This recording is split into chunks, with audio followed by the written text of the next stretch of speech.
जनसांख्यिकीय रणनीति के पीछे की सच्चाई। फ्रांस की जलती सड़कों की कहानी, भाग 1। स्वागत है आपका हिंदू इन्फोपीडिया में, आपका विश्वसनीय स्रोत सामाजिक मुद्दों के लिए।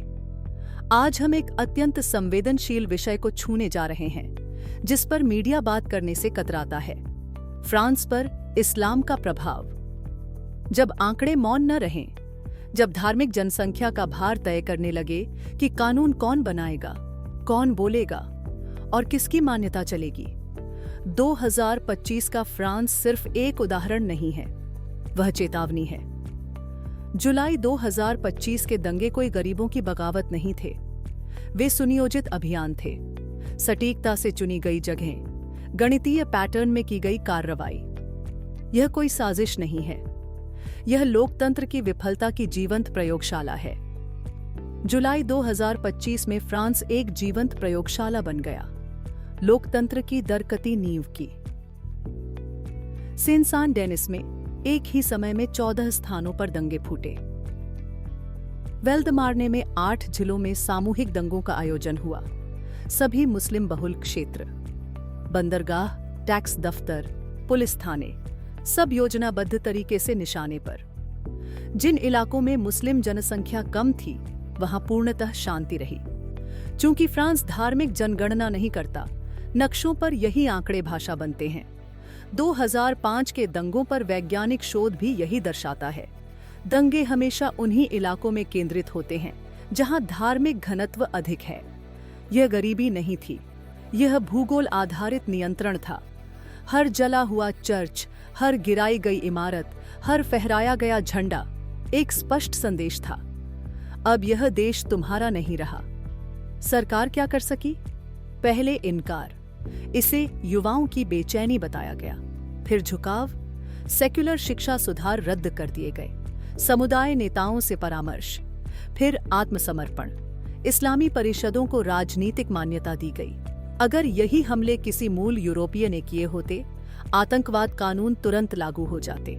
लेकिन जब दंगाई मुस्लिम बहुल क्षेत्रों से आए तो सब चुप हो गए। 1872 का जनगणना कानून आज उसकी आंखों पर पट्टी बन गया है। यह जनसांख्यिकीय बदलाव अचानक नहीं हुआ। 1960 के दशक से फ्रांस ने मजदूरी के लिए उत्तर अफ्रीकी मुसलमानों को आमंत्रित किया। 1976 में परिवार पुनर्मिलन नीति आई, जिससे पूरा समुदाय यहां स्थायी हो गया। धार्मिक या नस्लीय आंकड़े न लेने की नीति ने आंखें बंद कर दीं। और आज फ्रांस के पास न जानकारी है न तैयारी। जुलाई के दंगे विस्फोट थे, मगर उनका आधार रोजाना की धीमी मगर स्थायी जबरदस्ती थी। लड़कियों को कपड़ों के कारण डराया गया, शराब जब्त की गई, सार्वजनिक संगीत बंद करवाया गया। गैर मुस्लिम व्यापारियों पर हलाल नियम लागू हुए। गैर मुस्लिमों ने अपना व्यवहार बदल दिया। कई महिलाएं अब रात में उन इलाकों में नहीं जाती, वे परिधान बदल देती हैं। धार्मिक समयों में संगीत बंद हो जाता है। लोग अरबी अभिवादन अपनाने को मजबूर होते हैं। पुलिस आती नहीं। न्यायपालिका समुदाय मध्यस्थता को प्राथमिकता देती है और पीड़ित चुप रहते हैं, क्योंकि डर है। यह सह अस्तित्व नहीं है, यह मौन अधीनता है।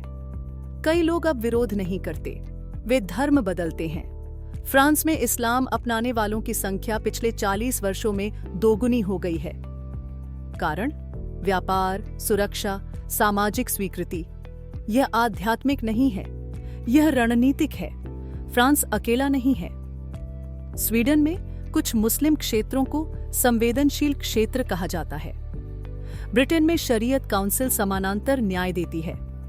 बेल्जियम का मोलेम्बिक जिला इस्लामी समानांतर शासन का प्रतीक बन चुका है।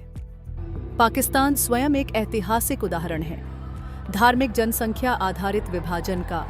जहां भी धार्मिक जनसंख्या केंद्रित होती है, वहां कानून, संस्कृति और बाजार बदलने लगते हैं। अब फ्रांस का धर्मनिरपेक्ष राज्य कमजोर हो गया है। जहां कानून पीछे हटता है, संस्कृति झुकती है और जनता चुप हो जाती है, वहां कोई और सत्ता शासन कर रही है। यह सिर्फ एक अंत नहीं है, यह एक शुरुआत है। भाग 2 में हम देखेंगे कैसे फ्रांस की न्याय प्रणाली अब विफल हो रही है, कैसे अर्थव्यवस्था भी धर्म के अधीन हो रही है, और क्यों यह हर लोकतंत्र के लिए चेतावनी है, क्योंकि अगर फ्रांस गिर सकता है तो बाकी पश्चिम कितना सुरक्षित है, सड़कों ने सच दिखा दिया। हमारा वीडियो पसंद करें और चैनल को सब्सक्राइब कीजिए और पूरा ब्लॉग hinduinfopedia.com पर पढ़िए।